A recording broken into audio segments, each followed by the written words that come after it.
The presidency of Harry Truman, 1945 to 1953, marks a crucial period in the relationship between the Jewish community and the U.S. government, particularly in relation to the establishment of the State of Israel and the aftermath of the Holocaust. Truman's presidency was shaped by the end of World War II, the onset of the Cold War, and the complex geopolitical shifts in the Middle East. His decisions and policies concerning Jewish refugees, the Zionist movement, and U.S. recognition of Israel would define his legacy and deeply influence American-Jewish relations. When Harry Truman became president following the death of Franklin Roosevelt in April 1945, World War II was drawing to a close. The Holocaust had devastated European Jewry, leaving over 6 million Jews dead and millions more displaced. Jewish survivors of Nazi concentration camps and war-torn regions were scattered across Europe, many living in displaced persons camps under the administration of the Allied military forces. The plight of these Jewish refugees, often referred to as displaced persons, became one of the most urgent humanitarian crises of the immediate post-war period. Many of these survivors had lost their homes, families, and communities, and they sought new lives away from Europe, particularly in Palestine, which was then under British control, or in the United States.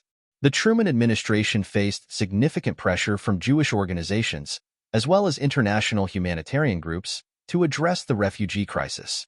Jewish leaders in the United States, including the American Jewish Committee, the American Jewish Congress, and Zionist organizations, advocated for an increased immigration quota for Jewish refugees, as well as for the establishment of a Jewish homeland in Palestine. In response to these pressures, President Truman took several steps to assist Jewish refugees.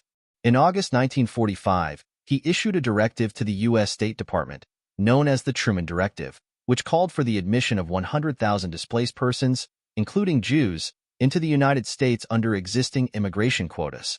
While this directive represented a significant step forward, it was limited by the restrictive immigration laws still in place and fell short of addressing the full scale of the crisis.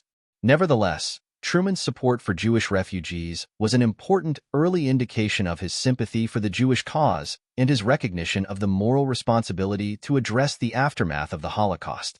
The Jewish community in the United States viewed Truman's efforts as a positive, albeit limited, response to the humanitarian crisis. One of the most defining aspects of Truman's relationship with the Jewish community was his role in the establishment of the State of Israel. The question of Palestine had been a central issue for Jewish leaders since the early 20th century, and the Zionist movement had gained significant momentum during the interwar years. By the time Truman took office, the movement for the creation of a Jewish state in Palestine was reaching a critical juncture. British control of Palestine, established under the League of Nations mandate after World War I, had become increasingly untenable by the mid-1940s. Jewish immigration to Palestine had accelerated in the wake of the Holocaust, leading to tensions with the Arab population and frequent outbreaks of violence. The British government, which had previously issued the Balfour Declaration in 1917 expressing support for a national home for the Jewish people in Palestine, found itself caught between conflicting Jewish and Arab nationalist movements.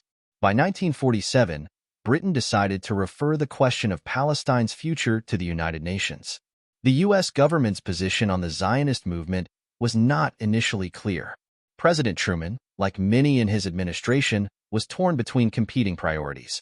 His desire to support Jewish aspirations for a homeland, his concern about Arab opposition and the broader geopolitical implications for U.S. interests in the Middle East, and the pressures of the emerging Cold War. Truman also faced considerable opposition from the U.S. State Department, where many officials were wary of supporting the Zionist cause, fearing that it would alienate the Arab world and jeopardize U.S. access to oil and other strategic resources. Despite these challenges, Truman developed a personal and political commitment to the creation of a Jewish state. He was deeply influenced by the humanitarian plight of Jewish survivors and by his friendship with Jewish leaders, including Eddie Jacobson, a close personal friend and former business partner who was instrumental in bringing the Zionist cause to Truman's attention. Jacobson played a crucial role in facilitating meetings between Truman and Zionist leaders, including Chaim Weizmann, the head of the Jewish Agency and a key figure in the Zionist movement. In 1947, the United Nations General Assembly took up the issue of Palestine and proposed a partition plan that would divide the territory into separate Jewish and Arab states, with Jerusalem as an international city. The UN partition plan, known as Resolution 181, was seen by many Jewish leaders as the best possible solution to achieve Jewish statehood, even though it fell short of full Zionist ambitions. The U.S. government, under Truman's leadership, played a pivotal role in securing the passage of the UN partition plan.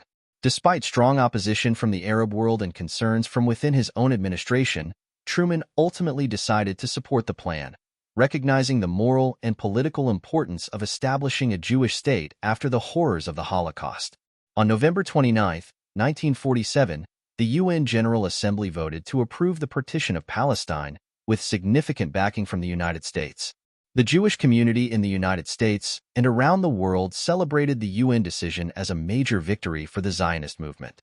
However, the Arab world rejected the partition plan, leading to immediate outbreaks of violence in Palestine.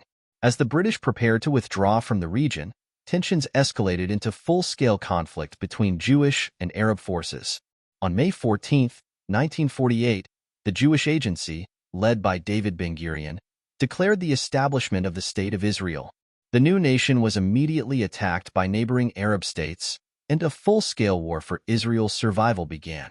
The question of U.S. recognition of the new Jewish state became a critical issue for President Truman. Despite opposition from the State Department, which favored delaying recognition until a more stable international arrangement could be reached, Truman made the bold decision to grant immediate recognition to Israel. On May 14, 1948, just 11 minutes after the Israeli Declaration of Independence, the United States became the first country to officially recognize the State of Israel. Truman's decision was influenced by several factors, including his personal sympathy for the Jewish cause, the lobbying efforts of Jewish leaders in the U.S., and his understanding of the moral and political significance of Jewish statehood in the wake of the Holocaust. However, it also reflected Truman's strategic thinking about the future of the Middle East in the context of the Cold War. Truman believed that supporting Israel would enhance U.S. influence in the region and prevent the new state from falling under Soviet sway. The recognition of Israel was a watershed moment in U.S.-Jewish relations. American Jews, who had long supported the Zionist movement, viewed Truman's decision as a historic and courageous act. The Jewish community in the United States celebrated Truman as a hero, and his legacy as a champion of Israel would shape the future of U.S. policy toward the Jewish state for decades to come.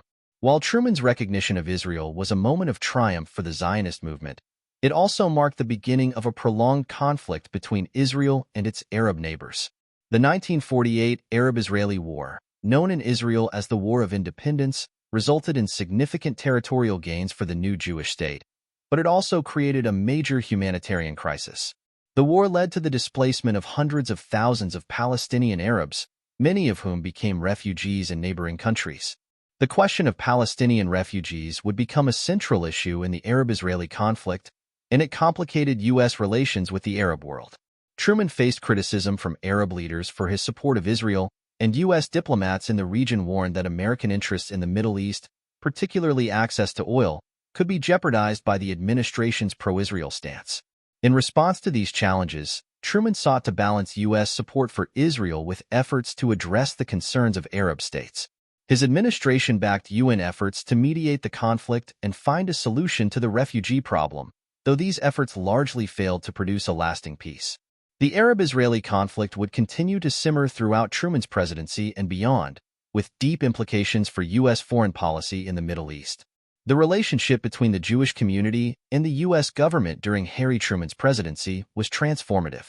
Truman's decision to support the establishment of Israel and his recognition of the new Jewish state in 1948 cemented his legacy as a pivotal figure in the history of U.S.-Jewish relations.